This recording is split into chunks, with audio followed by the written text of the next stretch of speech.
I heard my dog barking outside. My name is Elliot, and I live in the middle of nowhere. I don't mean that in a way that I have other people living near me. No, I don't live in a small town. I mean it in a real, isolating way. My house is about an hour drive to even the nearest small town, surrounded by miles of thick and tall trees. Even the grass was a bit too tall, where road seems to stretch forever before fading into nothing. There are no neighbors for miles.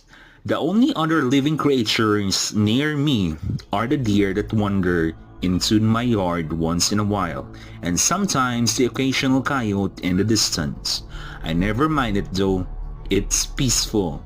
I've always liked the quiet, especially after living in a large city for years. Sure, my place here is small, but I made it my home. It's a modest farmhouse with a few acres of land, the sort you'd never find in a city, with overgrown field and a small rambling garden. I'ma be honest, I barely kept up with it. Oh, and not to mention, I'm not entirely alone. I have Harley. She is a Bernese mountain dog, thick fur with beautiful blue eyes. She's been with me for almost 4 years now, and she's my only company out here. She's always been a loyal companion even when it feels like the isolation is closing in. I love the way she nuzzles my leg when asking for a walk or how she curls up beside me in the evening, her hand resting on my knee as if she could sense when something's wrong. She's my best friend out here. But last night, that's when everything started to go wrong. I had settled into the couch after a long day, just trying to relax with a book in hand. The warmth of the fire crackling in the fireplace and the soft hum of the house made it easy to drift into a comfortable space between awareness and sleep. Harley was there, of course. She had been lying beside me and steadily rise and fall of her chest soothing. She had fallen asleep about an hour ago, her soft snore mixing with the crackling fire. Then I heard it, the barking. It wasn't anything unusual at first, a sharp, echoing bark like something was challenging the stillness of the night. But there was something off about it. I turned my gaze to Harley. She was still lying there completely motionless. No perked ears, no wagging tail. She was out cold, not even reacting to the sound. That didn't make sense. Harley was always a vigilant dog, especially at night. She reacts to every sound, every rustle in the trees, every shift in the wind, but now, nothing. I rubbed my eyes and listened again. The barking came from the outside, distant but close enough that it felt like it was calling to me. I stood up, my heart beating faster. Something wasn't right. I walked towards the window, peering into the darkness. The barking kept coming. The barking kept coming, louder now. I took a step back, my breath catching in my throat as the barking echoed through the still night. It was sharp, aggressive, and persistent, like something calling out for attention. A chill crawled up my spine, the sound piercing the quiet calmness of the house. I glanced over at Harley, her body still and motionless on the couch, eyes closed. It didn't make sense. How could she be so calm with that sound, persistent barking outside? She was usually the first to bark at anything, even the slightest disturbance, but now, nothing. Not a twitch, not even a stir. The sound seemed to grow louder with every passing second, its urgency building as if someone was growing desperate. The hairs on my back of my neck stood up on an end, and a sense of dread settled deep in my stomach. I couldn't shake the feeling that something wasn't right. My legs became unsteady, my heart beating in my chest as I looked further outside. I had to see it. I had to know what was out there. The window was cold beneath my fingers as I gently pushed the curtains out of view. When I opened the window, the night air crept inside with a soft, musty scent of earth and dampness. I peered into the darkness, the moonlight barely cutting through the thick trees that surrounds the house. I squinted into the darkness. My breath got caught in my throat. The barking had grown louder, sharper, relentless. My heart thudded in my chest, but then my gaze focused on a dog in the yard. It looked like Harley. No, it was Harley, but something was wrong. I froze, feeling my pulse race as the reality of the situation began to claw at me. The dog outside wasn't moving, its fur, thick and dark, glinted faintly in the moonlight, just like Harley's did. But no, it couldn't be. Could it? I turned quickly to look at Harley, who was still lying on the couch, unmoving, silent. Her eyes closed, her body stretched out in the same familiar pose. She was there. She had to be there. But the dog outside? The bandana. The pink bandana that I have never seen off of her neck. The one she always wore was clearly visible around the dog's neck in the yard. It was Harley's bandana. But wait, Harley didn't have it on right now. I looked back at the couch. She was still there, completely still.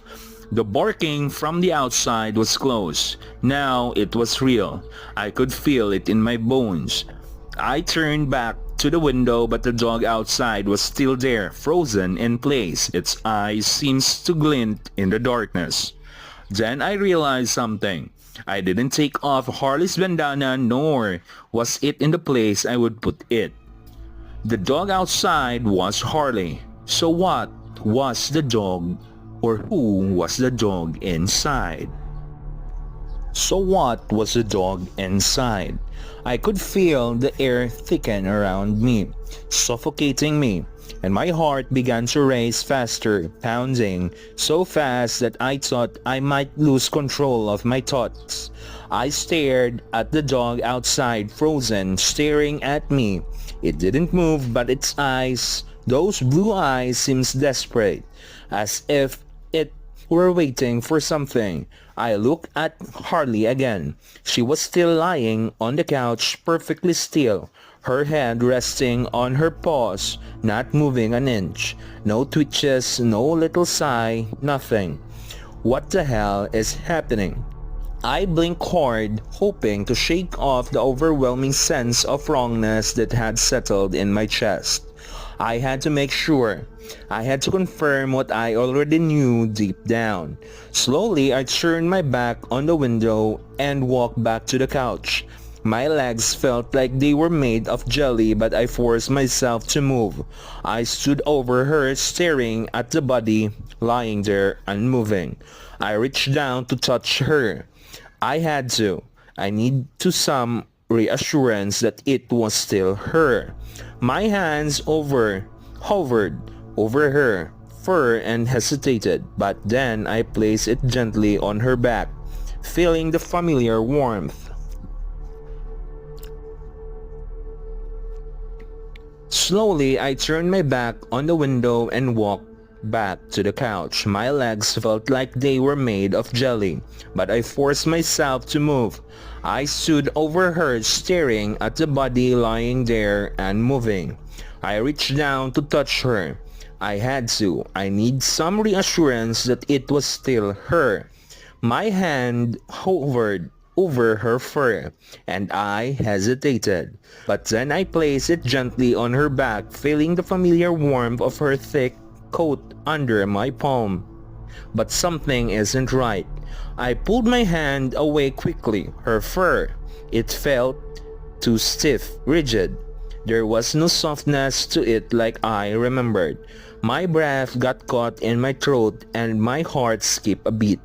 I staggered back, mind scrambling from an explanation that wouldn't make me lose my sanity. I couldn't think, couldn't breathe. The truth was too much to process, but the pieces were all there.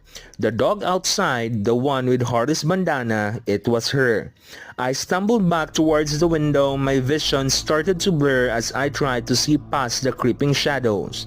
The dog outside was still standing there, unmoving, staring at me. That was when I realized that it hadn't been Harley in the house the past few days. It had been something else, something pretending, something that had worn her skin and taken her place. I backed away from the window, my breath coming in short, shallow gasp. The dog inside that thing wasn't lying there anymore. It was staring, silent, waiting, watching. It had been something else. Something pretending, something that had worn her skin and taken her place.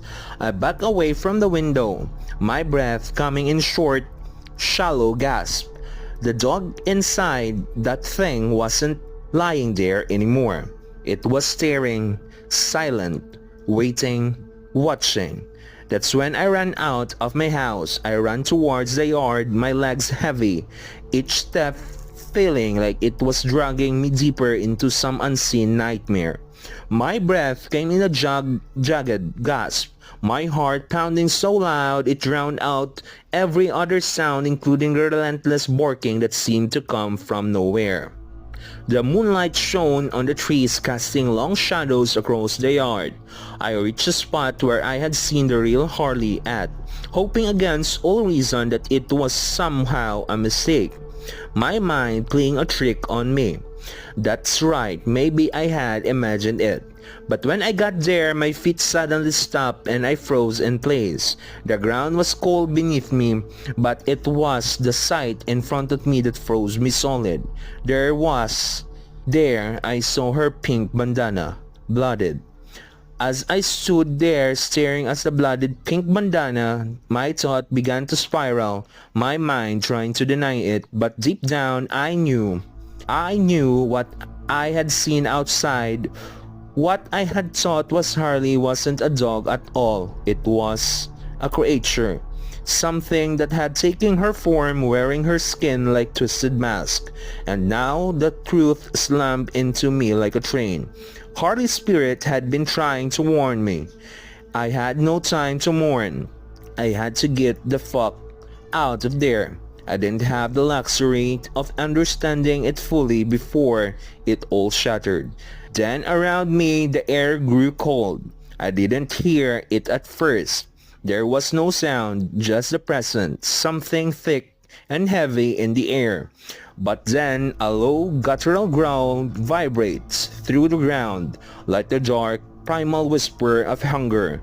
My heart stopped. Before I could turn around, I felt it. The breath, hot and rancid on my neck. I ran as fast as I could.